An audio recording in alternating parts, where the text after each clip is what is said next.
confronted my anorexic wife about her dangerous habits and feared leaving the baby alone with her. Now she's shutting me out. I know it sounds bad, but please let me explain everything before judging me. I'm a 34-year-old man, and I'm deeply worried about my wife, who's 33, and our newborn baby girl. My wife has struggled for years with anorexia. She was first hospitalized in high school, and again in law school. I actually met her in college and witnessed her hit rock bottom during her second battle with the disorder. It was absolutely terrifying for both of us. What's so difficult about her illness is that, as she's always told me, it's not really about wanting to be thin or look a certain way. The first time she got sick, after the sudden death of her mother, she started obsessing over controlling her weight simply because it was something to fixate on, instead of all the pain she was really feeling. For years before our daughter was born, she was finally doing better. She ate normal meals, exercised a few times a week, avoided weighing herself obsessively, and no longer made conscious efforts to lose weight. But everything took a turn after our baby. My wife decided to take a year off work to stay home with the baby. I originally supported this decision, but now I can't help but feel like it was the worst thing we could have done. She's all alone all day, with nothing to occupy her thoughts except losing the baby weight.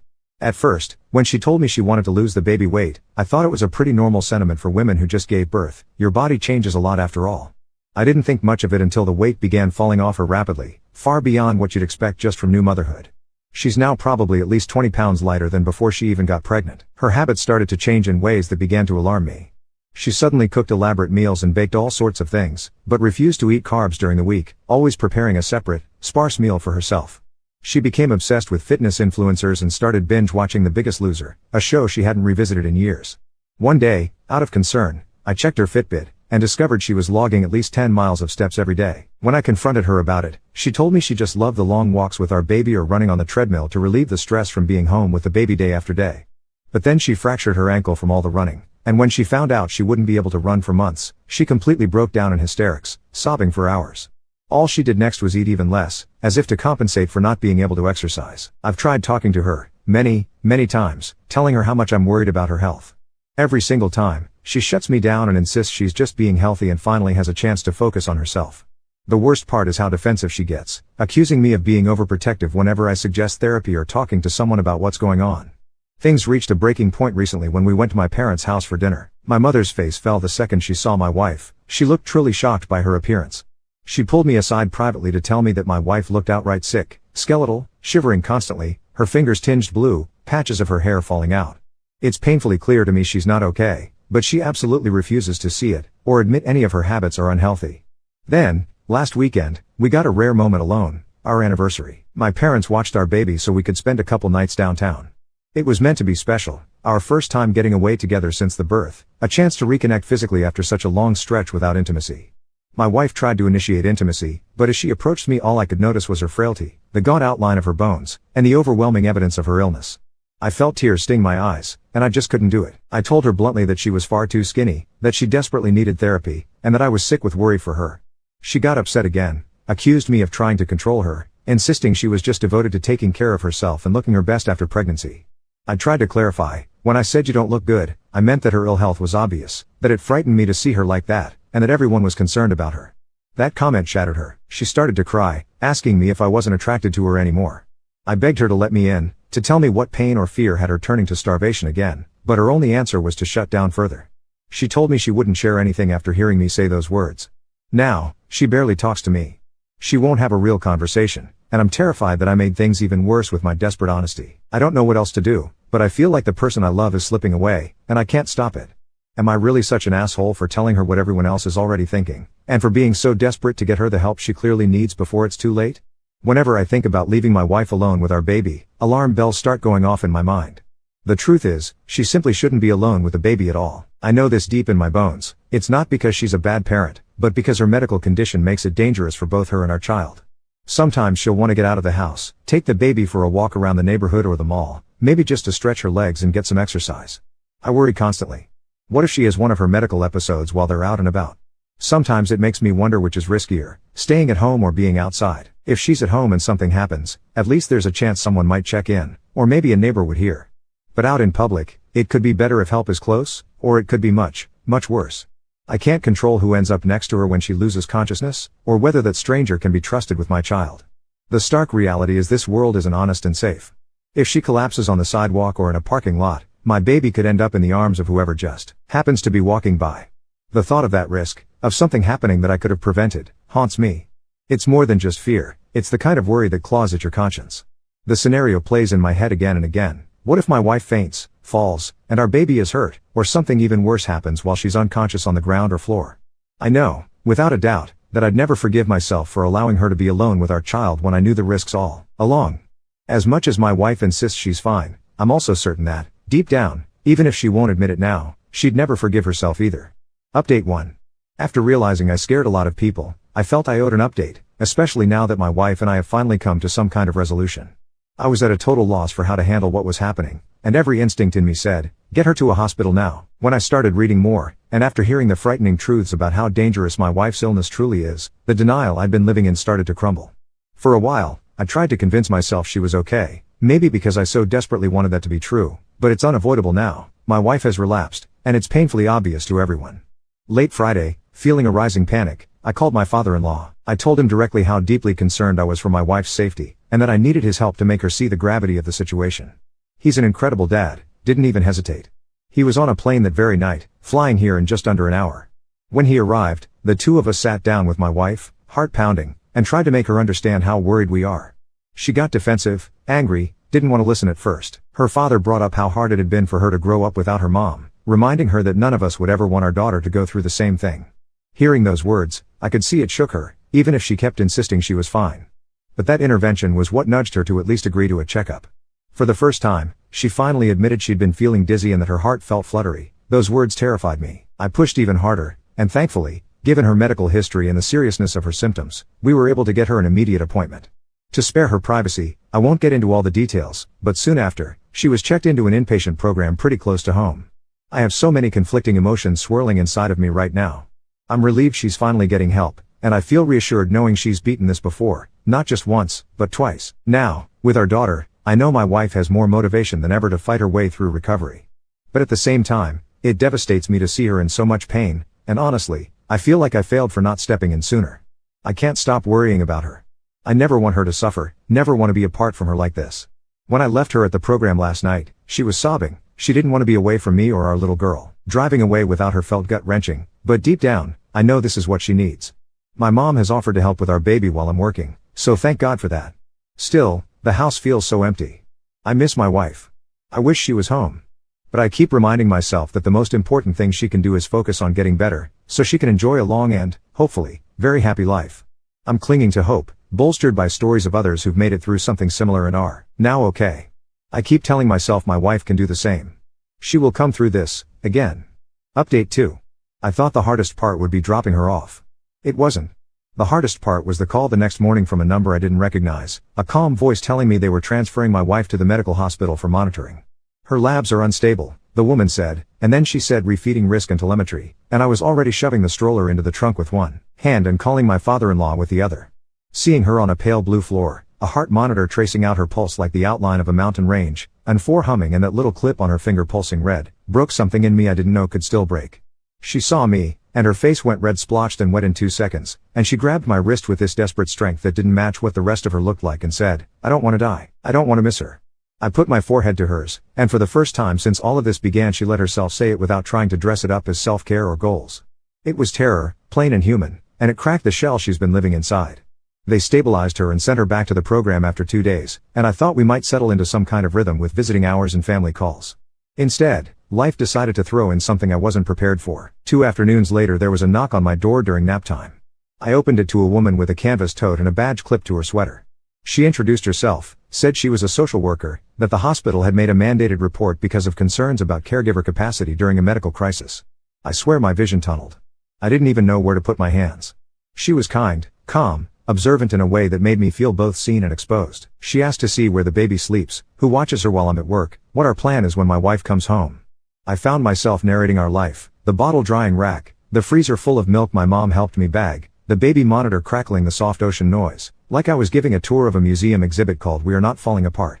She nodded, wrote, asked if there were firearms in the home, no, medications within reach, no, whether we had family support, yes, and he will sign whatever you want. She explained what a safety plan is and slid a paper across our kitchen island that said, in shockingly plain language, that my wife is not to be the sole caregiver for our daughter until cleared by her treatment team. Reading it was like swallowing a handful of stones. I signed. My father-in-law signed.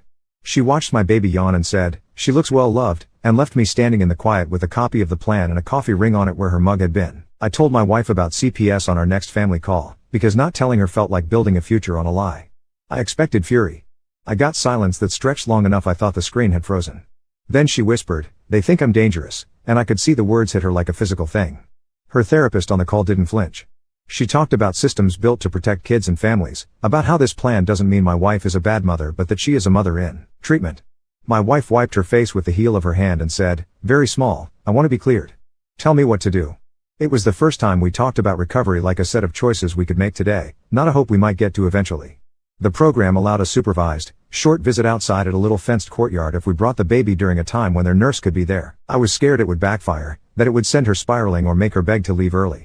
But the second our daughter saw her, she did that wild baby kick that shakes her whole body and made this noise she makes only when she's really happy, a squeal from somewhere deep that sounds like a rusty gate repairing itself. My wife held out her arms and then froze, a weird, primal caution flickering across her face like she didn't trust herself to be strong enough to lift her own child. The nurse said, gently, "Sit. We'll hand her to you." They did. Our daughter grabbed my wife's necklace like she always does and immediately drooled on her shirt, and my wife laughed and cried at the same time. She kept saying, "Hi. Hi. Hi," like she'd forgotten every other word, and then she said, "I'm going to stay. I'm going to do the whole program," and looked up at the nurse like she needed someone official to witness it. In between all that, our house has been revealing its hiding places to me. I was looking for a spare swaddle in the back of our hall closet and found a shoebox tucked behind a stack of old textbooks. Inside were letters in her meticulous neat handwriting, dated and sealed, some to me, some to our daughter. One said for her first day of kindergarten. Another said for when she asks about grandma.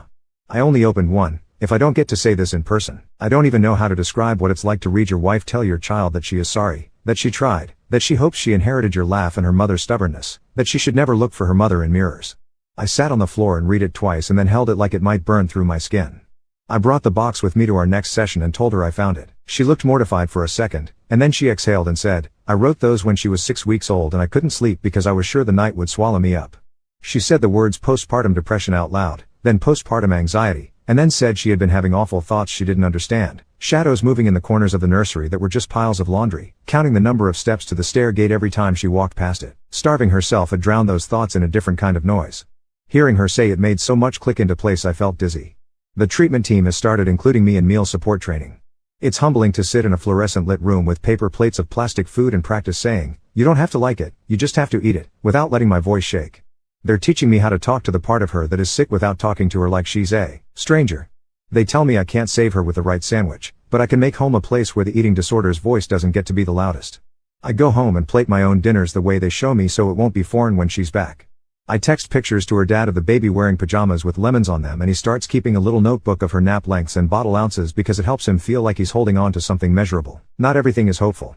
There was a day last week where she called me from a hallway phone, hiccup crying, saying she couldn't do it, that she was going to sign herself out, that she had Googled her BMI and it was fine. I went cold all over and then made my voice very boring, very sturdy, like the voice you use to tell a scared dog to come inside. I read her the sentence from the safety plan. I told her I wouldn't break it, and neither would her dad, and neither would my mother, that if she came home today without clearance she would not be left alone with our baby for even 5 minutes, and that the only way to change that was through the path right in front of her. She went silent, and then said, almost angrily, "You're not going to rescue me," and I said, "No. I am going to stand here until you walk out the door you're supposed to walk out of." She hung up. I sat on the kitchen floor and shook until my teeth hurt. 20 minutes later her therapist called me and said, "She's in group." There are tiny weird victories that feel like confetti someone keeps sprinkling in our hair when we forget to look up. She called me after a snack and said, "I ate the thing I hate the most," and then, before I could praise her, added, "Don't make it a big deal." We both laughed, which felt like remembering how to drive a car after you've been walking for months. My mom taught me how to make my wife's grandmother's soup over FaceTime so I can freeze containers for when she comes home. The baby said "ba" for everything yesterday: bottle, bath, banana, and it sounded stupidly like back, and I can't help but hear it as a promise I'm not allowed to rely on but will anyway. The last time I saw my wife, she had a new soft fuzz of hair along her hairline you don't notice unless the sun hits it just right. Her fingers weren't blue. She was wearing the sweatshirt I brought her, the one with our city skyline on it, and she kept rubbing her thumb along the stitched outline of the tallest building like it was a worry stone. "I made an appointment with my OB to talk about medication," she said, almost like she was confessing to something. I told them about the thoughts. She looked at me like I might revoke my love, and when I didn't move she let herself breathe. She asked me to bring the baby again soon, and the nurse said we could as long as our daughter was bundled up, and we kept it short. As we were saying goodbye, she said, will you bring the letters next time? I want to open them with you. I don't want her to ever need them, but I don't want them to be a secret in our house anymore. I promised I would. Then she reached for my hand, squeezed until my knuckles popped, and said, tell her I'm working on being here. I kissed her and told her I would. I will. Update 3. They called it a therapeutic pass, which makes it sound gentle, like a note a teacher signs so you can go to the library. The rules weren't gentle. Eat the snack in the brown bag before you reach the freeway. No step counting. No detours. Back by 5. I said yes to all of it like a man signing a mortgage. She walked out to the curb with a nurse shadowing her and a paper cup of water in her hand. The fuzz at her hairline has gone from maybe to definitely. She had on the sweatshirt with the skyline and joggers with the cuffs rolled because her ankles are puffy in a way that is new for us. And when she saw me clock at her chin got that tight brace to it. It's water, she said before I could even open my mouth, and the nurse just nodded and said, bodies heal loudly sometimes. They handed me the brown bag like I might try to negotiate with it. She climbed in the passenger seat and held the bag in her lap for 2 lights and then, like she was jumping off a diving board, ripped it open and ate the stupid granola bar without looking at it. At the 3rd light she handed me her Fitbit. No speech. Just took it off, put it in my palm, closed my fingers around it, and went back to staring out the window. The imprint of it felt like teeth. Home didn't know what to do with itself when we walked in. The house did that thing houses do where it exhales and creaks. My father-in-law had scrubbed things I forgot had surfaces. The stroller was lined up like a good soldier. The baby was in her bouncer in a lemon yellow onesie, and when she saw her mother she made a sound I haven't heard since the courtyard, high and broken with joy, like she was trying to laugh and sneeze at the same time. My wife froze for half a heartbeat and then sat, and we handed her our girl the way you hand someone a priceless vase, even though babies are more durable than that. Our daughter's fist went straight for the skyline stitching and then for my wife's face, patting, mapping, welcome welcome welcome. There was a bulleted plan in my head I tried to pretend wasn't there. The soup my mother taught me simmered on the stove. There was bread I had the gall to slice thick on purpose, the exact audacity her eating disorder hates. Instead of hovering I plated like the training room taught me, put a normal amount of soup in a normal bowl and cut the bread and put butter on the table without an essay attached. She looked at the plate the way people look at snakes. Her knee jittered underneath the table like an old refrigerator. I heard my own voice come out smooth and almost bored, the way we practiced. You don't have to like it. You just have to eat it. She closed her eyes like she was letting an elevator drop and took a bite.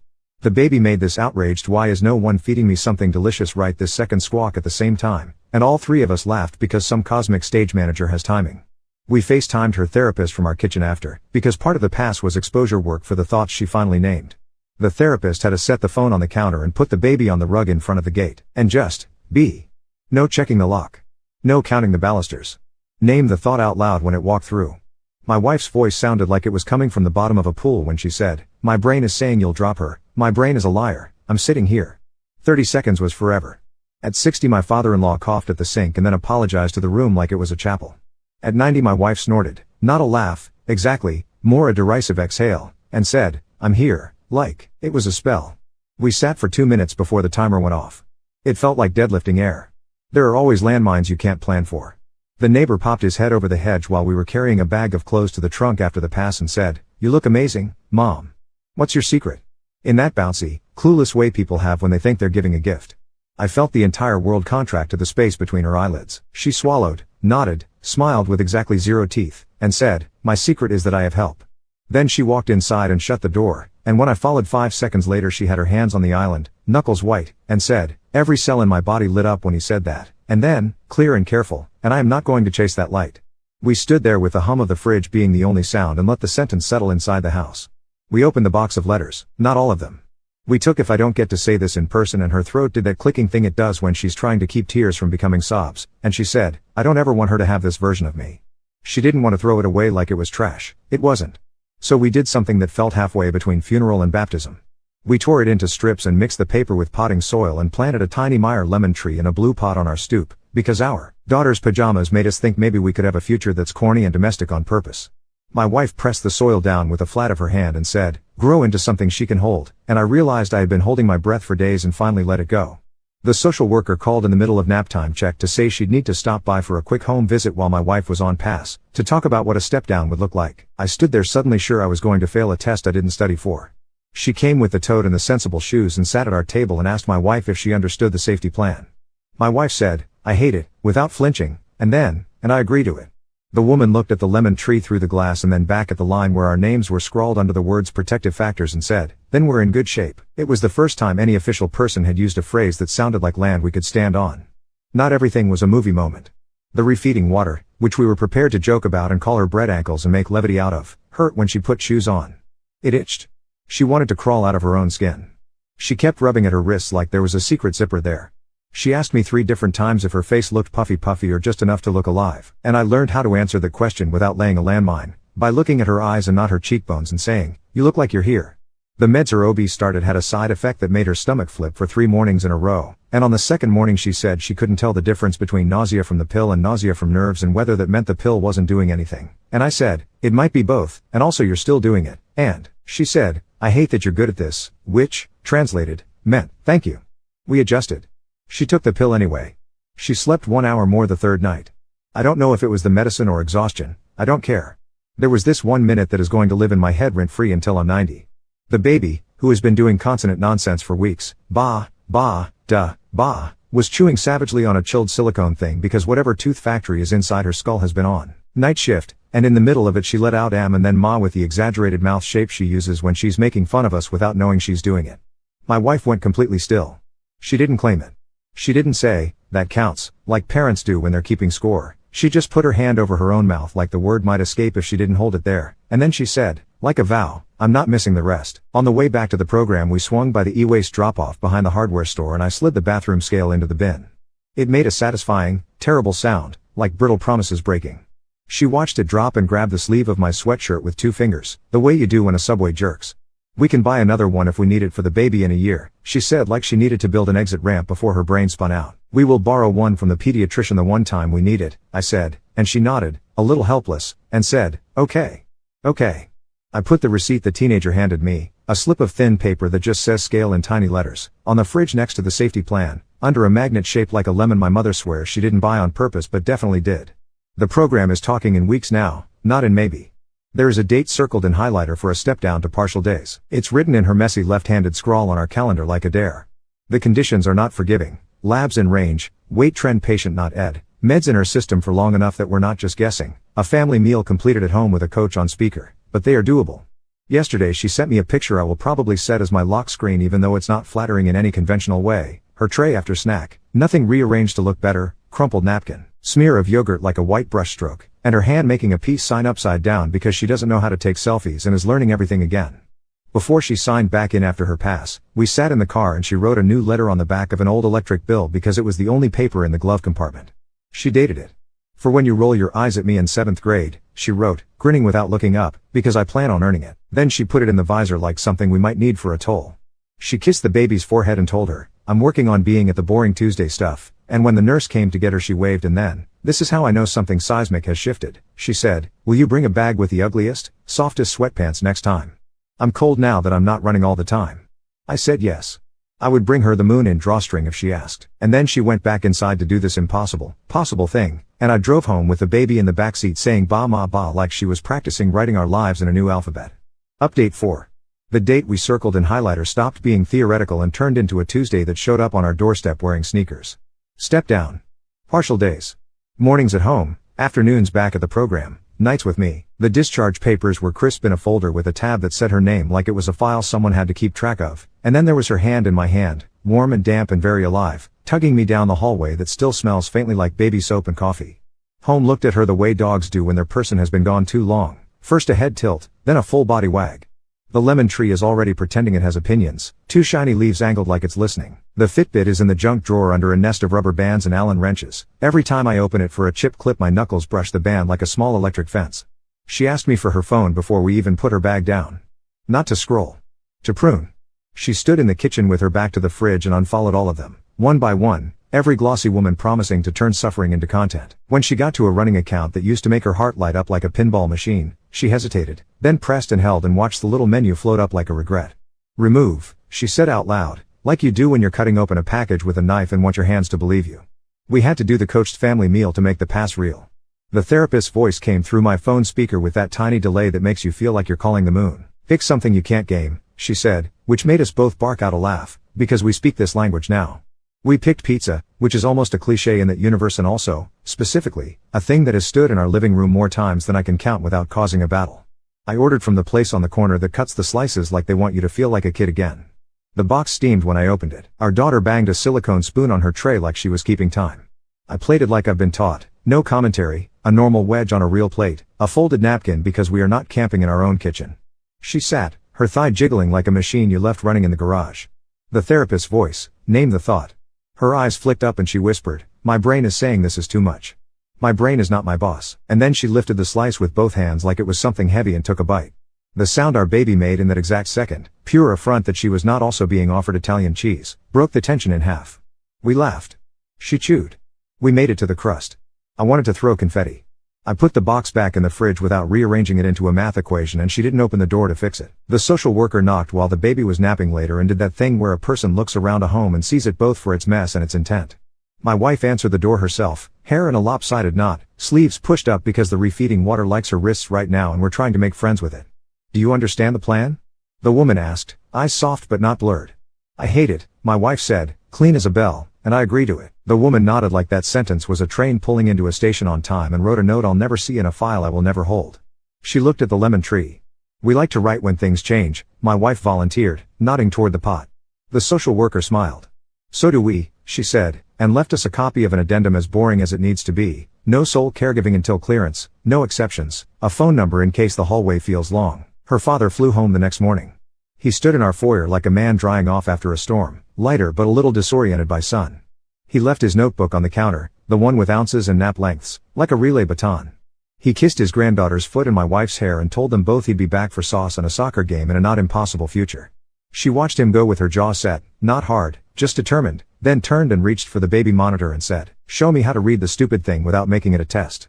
We sat on the rug and learned what the little icons mean, waves for ocean, bars for battery, and laughed at ourselves for surviving on cinematic fear, when sometimes the answer is press this button.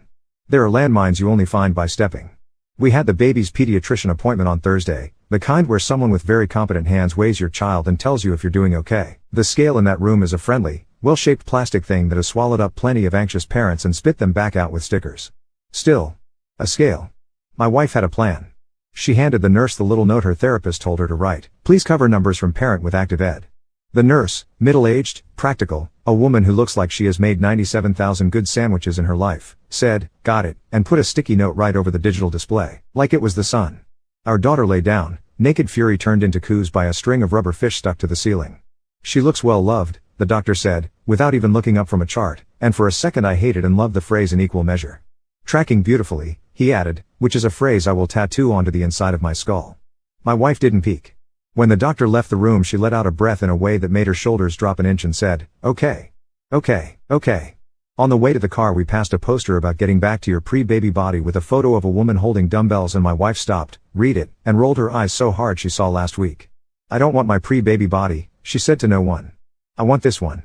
It's been places. The baby squealed like an amen. We covered the mirror in our bedroom. It wasn't ceremonial. It was a fitted sheet from the clean laundry basket, navy with little white arrows, pulled taut over the frame and clipped with binder clips I stole from my desk. It looked ridiculous and, instantly, like relief. I'll tell you when I want it back, she said, palm flat on the sheet like she was smoothing a bed, and the way she didn't apologize for needing it felt like new bone knitting. The meds are starting to land like a soft animal that doesn't trust you yet but has decided you might be worth sleeping near. She told me she feels hungry sometimes now and it's not like an alarm, it's like a knock. It's civil, she said, incredulous. It asks. She looked almost offended, then laughed into her own hand and admitted it was nice. She texted me from the program a picture of a sandwich with a bite taken out of the middle like a cartoon and wrote, I didn't take off the edges, and I wrote back, I am not making a big deal of this. At night she falls asleep and does not wake up to count how many steps to the gate. Sometimes she wakes up because the baby is teething and wants to chew sadness into a giraffe, and she pads down the hall and sits in the ocean noise glow and hums a lullaby with no words. When she comes back her side of the bed smells faintly like Johnson & Johnson and chicken broth and I curl my hands around her elbow like I'm keeping the bed from floating away. We did a closet triage, not wildly. She pulled out the hunger-sized clothes with 2 fingers, like you do with something delicate and not yours anymore, and put them in a bag. She didn't try any of it on. We do not need to watch numbers shape themselves into denim myths. We drove them to a textile recycling bin behind the grocery store and slid the bag in. It made a hollow slide into a metal belly. I love those like a problem, she said, not sad, just accurate, and we stood there for a minute with our hands in our pockets like teenagers. There was a morning she almost folded. I watched it come for her across her face, a storm front over water. She was holding the baby and the baby arched in that way babies do when they are both furious and boneless, and her arms trembled and her mouth went hard and she said, quiet, I can't do this, I can't be the person with rules taped to her life. I went very still. I took the baby. You don't have to be anyone today but the person who eats breakfast and gets back in the car at 1, I said, flat and loving and as boring as a seatbelt. She stared at me like maybe there was a trick, then looked down at her own feet, which were swallowing the ugliest, softest sweatpants I could find in an online store meant for unflattering intimacy, and said, okay. She ate the thing on her plate. She got in the car at 1. We had an overnight. Not a graduation, a practice lap. The nurse looked at her vitals and shrugged the yukon of it into our hands. We brushed our teeth in the same tiny bathroom and she made a face at the pill bottle like it was a cousin she is learning to like and took the thing that steadies her. We laid next to each other without trying to be anything other than two tired mammals who picked each other, and I put my palm on her stomach and felt the warm, furious engine of it doing its job. Come back to me, she said, eyes half closed, and I said, I never left, and we both knew we were talking to different parts of the same person. In the morning the baby rolled from back to belly in a way that looked like a magic trick she didn't mean to do, and then she did it again, and my wife clapped like she'd just seen a rabbit pulled out of a hat. Our daughter pushed her face into my wife's chest and came up with milk breath, which doesn't make biological sense in our house and still felt accurate. She said and then ma, not the nonsense version, the real one, pointed like an arrow. My wife didn't do that fake skeptical thing we have both done to keep ourselves from being ridiculous. She said, I'll take that, soft as a prayer, and the baby patted her jaw like a stamp. On the way back to the program we stopped at the pharmacy and picked up a refill. The pharmacist told my wife the generic name in a voice that made it sound like a lake and my wife repeated it back, like she was learning a spell. In the car she took a sticky note out of my glove compartment and wrote, "Today I ate lunch with you," and stuck it to the back of her insurance card. So it's on me, she said, grinning like she'd gotten away with something wonderful. Before she went in she turned to me and said, out of nowhere, like it was newly obvious to her, "You can want this for me. I'm allowed to want it for me, too." Then she kissed the baby on the ear, stuck her cold nose in our daughter's neck and said the sentence she's been practicing until it fits inside her mouth without scraping. I am working on being here for all the boring Tuesdays. And then she went back in the sliding doors, holding her own sweatpants by the waistband like a kid clutching a security blanket that happens to have a drawstring. And the baby said ba ma at the air like she was informing the building who we are.